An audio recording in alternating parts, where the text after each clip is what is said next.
네, 우리 장로님들과 함께 어제 우리 중고등부 수련회하는 데를 갔다 와서 인제 여기서 한 3시간 걸리더라고요.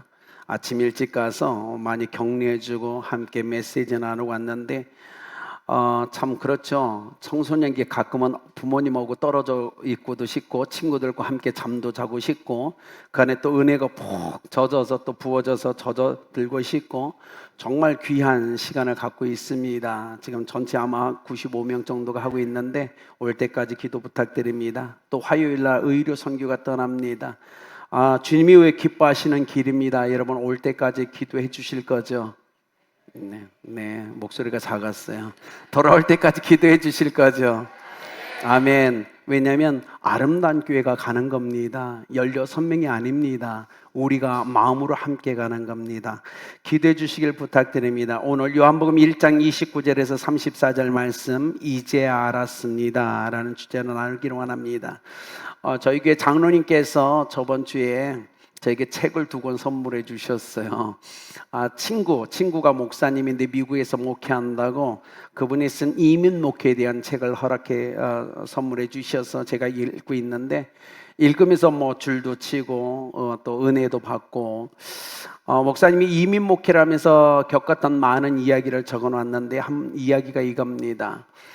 시카고에서 목회를 할 때 몇 년 안 된 때 여름에 배가 고파서 식당에 딱 들어갔다고 합니다. 그런데요, 웨이트리스가 딱 보자마자 목사님 어서 오세요 그러더라는 거예요. 깜짝 놀랐다는 거예요. 자기는 누가 봐도 목사답지 그렇게 생기거나 뭐 품위 있거나 중어감이 없는데 어떻게 식당에 딱 들어오자마자 웨이트리스가 목사님 어서 오세요라고 인사하는데 도저히 이해가 안 갔다는 거예요. 그래서 본인 생각에 내가 목회를 몇 년 했더니 내 모습에 예수님의 모습이 좀 있나 보다. 근데 굉장히 행복해가지고 있으면서 마음 한쪽에서 물어봐야 되겠다.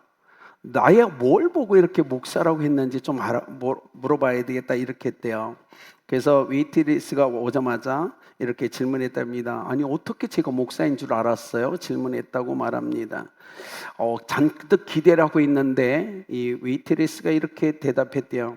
이렇게 쨍쨍 햇빛이 내려지는 더운 날 양복에 넥타이 매고 식당에 들어올 인간은 목사밖에 없습니다. 아니 자기는 막 자기를 보자마자 은혜가 넘칩니다. 얼굴에 보니까 예수님 같았어요. 막 기대하고 물어봤더니 기껏하는 게 이 땡볕에 양복 입고 넥타이 매고 식당 오는 건 목사밖에 없다고 너무 상처를 받았다고 하는데 그래서 저는 풀고 다니려고 생각하고 있습니다. 네. 자, 우리가 어떤 사람 이곳에 있는 우리 장로님이나 집사님 성님들 보면 각자마다 특이한 향이 있습니다. 가까이 가보면 그분에게 나는 향기가 있습니다. 그리고 말이나 어떤 행동에 제수제의 독특한 스타일이 있습니다. 옷 입는 것부터 머리 스타일.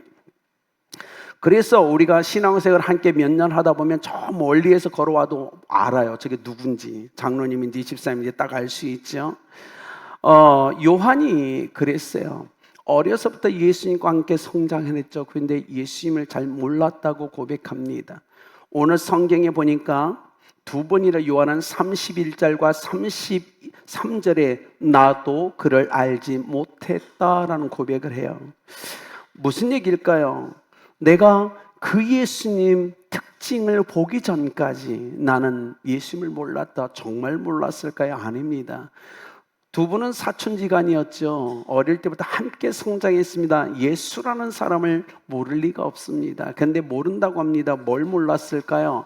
예수님이 유대인들이 그렇게 기다렸고 인류가 그렇게 소망했던 구원자, 메시아, 그리스도라는 사실을 몰랐다라고 얘기하는 겁니다. 그런데 오늘 드디어 그를 알게 되었다라고 지금 선포하고 있는 거예요. 요한복음 7장에 보면 예수님의 제자들도 예수님이 생전에 예수님이 구세주인 걸 믿지 않습니다. 그리고 우리가 아는 바울도 다메섹 도상에서 예수님을 만나기 전까지 그가 그리스도됨을 믿지 않아요. 그래서 고린도전서 12장 3절은 이렇게 합니다. 성령으로 아니하고서는 누구든지 예수를 주라 그리스도를 할 자가 없다라고 얘기합니다. 오직 성령으로 은혜가 부어져야만이 예수님이 그리스도로 보여지고 믿어지는 역사가 있다고 지금 얘기하는 거예요. 자, 보십시오.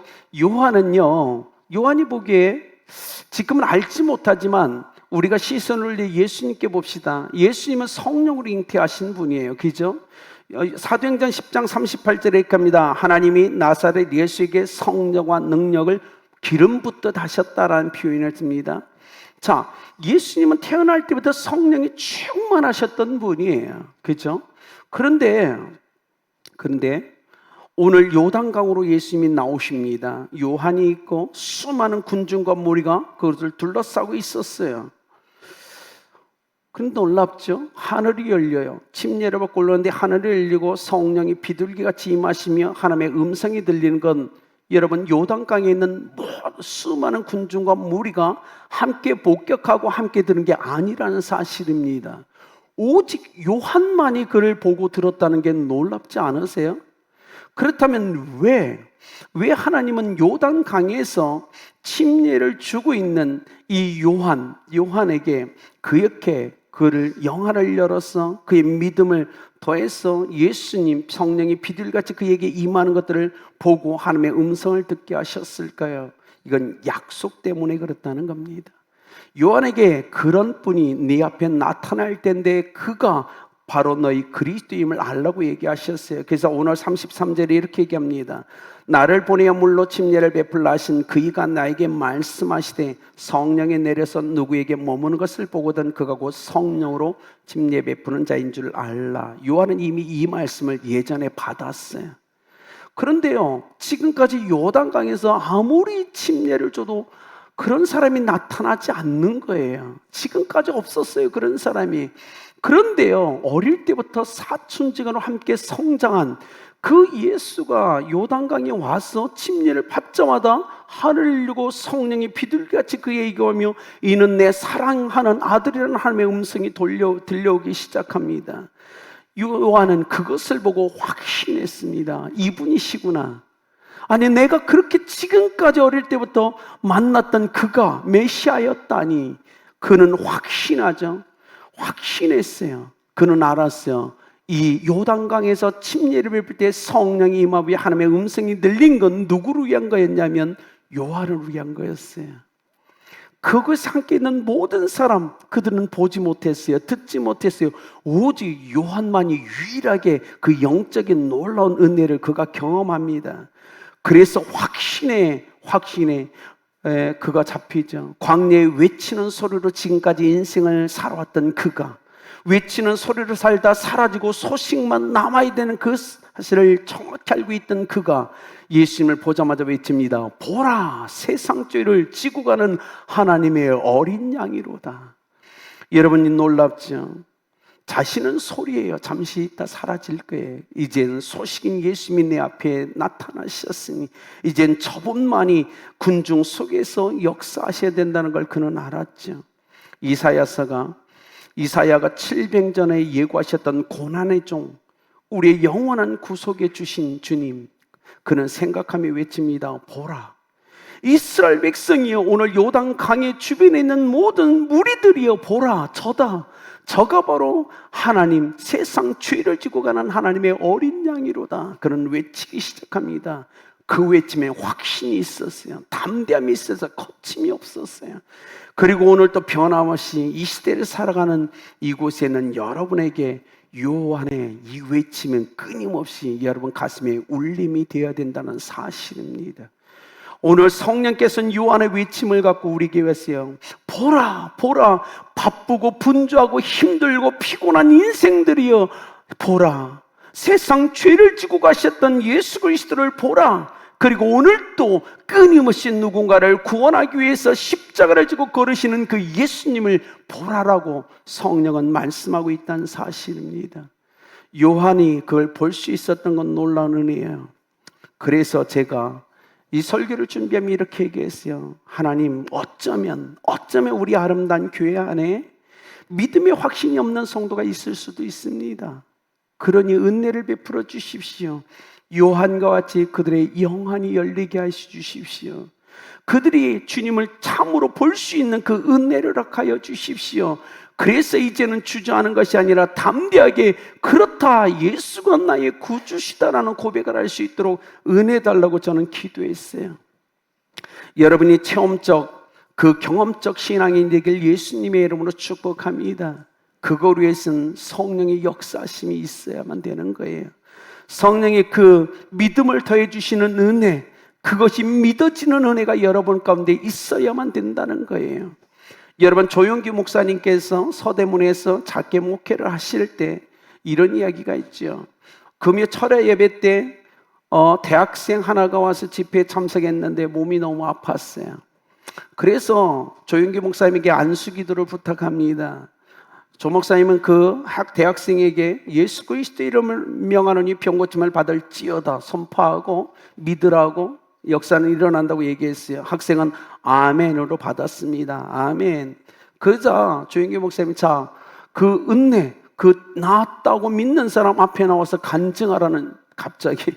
그래서 대학생이 앞으로 나온 거예요. 분위기상 안 나가면 안 될 것 같아서. 그래서 나왔습니다. 그리고 간증합니다. 나는 위궤양으로 고생하고 있었는데 오늘 예배 와서 목사님의 기도로 치유함 받았습니다. 성도들이 막 박수치고 막 환호했죠. 잠시 후에 그리고 몸을 돌이켜서 이제 내려가면서 그가 한마디를 더 합니다. 아이고, 안 믿어지네. 여러분, 신앙에서도 이런 일이 있지 않아요? 말씀 듣고 막 기도할 땐 믿어져요. 믿음이 막 오는데 딱 몸을 돌려서 딱 가자마자 이게 진짜인가? 가짜인가? 믿음이 안 믿어질 때 우리의 삶에는 이런 일들이 있다는 거예요. 어느 때는 믿어지는데 어떤 때는 믿어지지 않더라는 거예요. 그러나 여러분, 이렇게 생각해 봅시다. 한 사람이 소망이 있었어요. 소원이 있었는데 난 살찌는 거예요. 제가 좀 통통하죠? 살찌길 원했어요. 나 살 좀 찌고 싶어. 살찌고 싶어. 하나님께 기도합니다. 살찌게 해주세요. 살찌게 해주세요. 그리고 밥은 일주일에 한 끼만 먹어요. 살찔까요? 안 찔까요? 안 찌겠죠. 여러분 생각, 신앙도 똑같다는 겁니다. 신앙이 자라기를 원하고 믿음이 자라기를 원한다면 일주일에 단 한 번 예배 나오고 말씀 보고 그때 기도하고 찬송한다고 과연 우리 신앙이 성장하고 성숙할까요?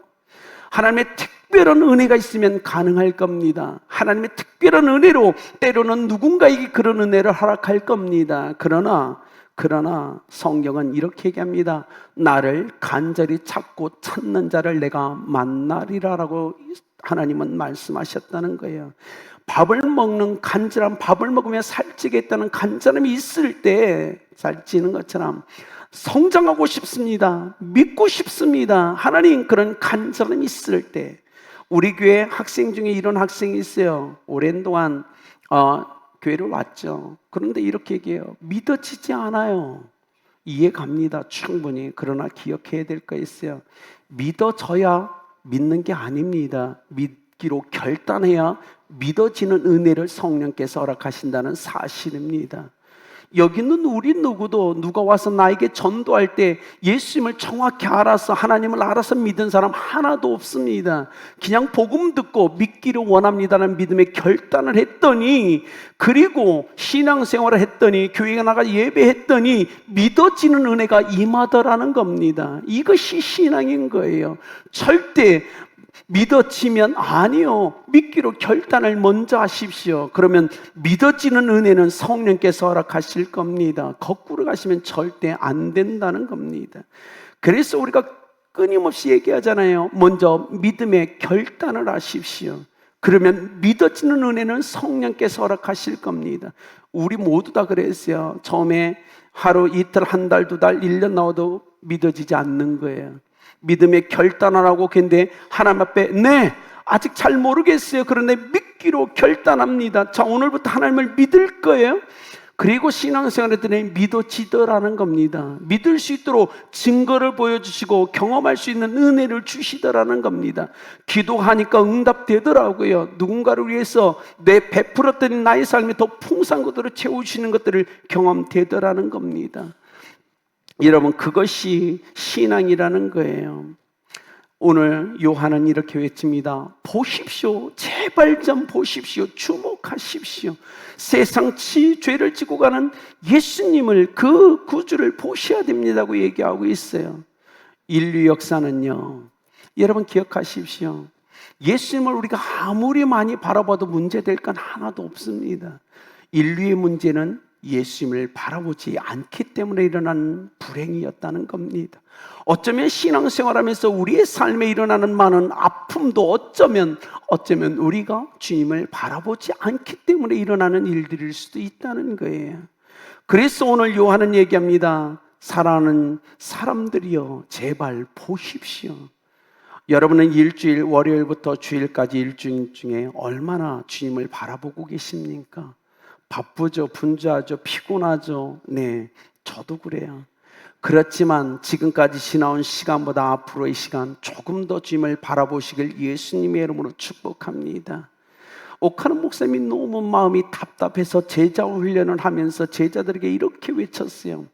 제자들이여, 제발 하루에 15분만 십자가를 묵상하라. 십자가의 예수님을 좀 묵상하라. 그러면 너의 삶이 변화될 거다라고 얘기했어요. 저는 동일하게 생각해요. 저도 우리의 삶에 5분이라도, 하루에 5분이라도 십자가를 묵상하면 어떨까요? 세상 죄를 지고 가셨던 예수님을 좀 바라보면 어떨까요? 그래서 여러분에게도 놀라운 은혜가 부어지길 예수님의 이름으로 축복합니다. 세상은 너무 강력해요. 힘이 거침없이 우리를 몰아칩니다. 영적인 면역력이 강력해야만 승리할 수 있는데, 그 승리하는 영적 면역력을 우리가 얼마나 주님을 바라보고 있느냐가 관건이란 사실입니다. 사랑하는 성도님들, 힘들고 피곤하죠? 세상에 일을 하다 보면 영적 면역력이 떨어지고 관심도 떨어지고 열정도 식고, 그러나 오늘 이후에 여러분의 삶에서 예수님을 더 많이 바라보셔서 영적으로도 강력한 믿음의 소유자 되길 예수님의 이름으로 축복합니다. 온전히 믿어지는 건 성령의 역사심이 필요한 겁니다. 은혜가 없이는 예수님이 믿어지지 않아요. 베드로는 이 하나님의 세상 죄를 지고 하는 하나님의 어린 양 예수님을 보고 이렇게 얘기합니다. 흠없고 점없는 어린 양이었다라고 선포했어요. 하나님이 직접 준비하신 양이었어요. 모리아 산에서 아브라함을 위해서 준비하셨던 여호와 일의 하나님, 그 하나님이 준비하셨던 양과 같이 예수님은 인류의 죄를 지고 십자가를 향한 나갈 수 있도록 하나님이 준비하신 양이었다는 겁니다. 그런데 그 주님은 흠없고 점이 없는 거룩한, 하나님이 기뻐 받으시는 양이었음을 우리는 꼭 기억했으면 좋겠어요. 이 땅에 많은 사람이 있습니다. 아직도 22억 인구가 복음을 제대로 들어보지 못했습니다. 전체 인구의 27%가 아직 주님과 상관없이 인생을 살아가고 있습니다. 그런데 많은 사람이 끊임없이 하나님 없이 세상의 죄를 이겨보려고 몸부림칩니다. 예수 그리스도 없이 죄의 문제를 해결하려고 시도합니다. 수많은 국가가 그래요. 수많은 종족이 그래요. 예수님 없이 죄의 문제를 해결해보자, 죄의 문제를 극복해보자. 됩니까? 안 됩니다. 기억하셔야 됩니다. 지나온 시대보다 지금 이 시대는 더 빠르게 죄 때문에 영원한 멸망을 향하여 질주해가는 시대입니다. 자신이 죄인인 것을 전혀 모르고, 아니 죄를 극복하려고 안 되니까 이제는 자신의 죄를 정당화하게 생각하는 시대가 이 시대입니다. 죄를 분별할 능력도 없고 무엇이 죄인지 진단할 수도 없는 이 시대에 우리는 살아가고 있어요. 오직 여러분 눈을 들어 세상에 죄를 지고 걸어가셨던 예수 그리스도를 바라볼 때만이 그 능력이 생깁니다. 그 능력을 갖고 거침없이 인생을 살아가시길 예수님의 이름으로 축복합니다. 성령의 거룩한 역사심으로 요한은 요단강에 수많은 사람이 있었음에도 불구하고 그들이 보지 못하는 것을 보았습니다. 그 사람들이 깨닫지 못하는 사실을 요한은 깨닫습니다. 저런 아름다운 교회 우리 성도님들에게 이 큰 축복이 지금 이 시대에도 변함없이 일어나서 21세기의 요한같이 광야 같은 인생, 그 삶을 세상에서 외치는 자로 살아가시길 예수님의 이름으로 축복합니다. 가이사랴 빌립보에서 예수님이 마주한 제자들에게 질문합니다. 사람들이 인자를 누구라 하더냐? 그래서 얘기하죠. 예, 더러는 침례 요한, 엘리야, 예레미야 선지 중에 하나라고 하더이다. 너희들은 나를 누구라 하느냐? 여러분 뭐라고 대답하시겠습니까? 우리는 요한같이 세상에 죄를 지고 걸어가셨던 십자가에까지 걸어가시고 그것에 죽으시고 부활하신 예수 그리스도, 아니 베드로처럼 주는 그리스도요 살아계신 하나님의 아들이라고 고백할 수 있으십니까? 예수님의 삶은 이 땅에 오셔서 모든 인류의 죄를 지고 걸어가신, 이 땅의 흙을 밟고 걸어가신 삶이었습니다. 그것을 지고 십자가에까지 오르셨죠. 세상 사람들이 믿든 믿지 않든 하나님은 그들을 용서하기로 결정하셨기 때문에 그 죄를 용서할 은혜를 이미 십자가에서 다 완성해 놓으셨다는 겁니다. 이것이 놀라운 은혜 아닙니까? 이젠 우리가 결단해야 될 것 같습니다. 두 가지만 결단합시다. 이젠 우리 모두 눈을 들어 세상에 죄를 지고 십자가를 향하여 걸어가신 예수님을 바라봅시다. 그리고 지금도 믿지 않는 자를 구원하기 위해 그 십자가를 지고 걸으시는 예수님을 바라봅시다. 그리고 더 나아가서 이제는 광야 같은 인생 여러분의 삶에서 보라, 세상 죄를 지고 걸어가는 하나님의 어린 양이라고 예수 그리스도에 대한 복음을 외치며 살아가시길 예수님의 이름으로 축복합니다.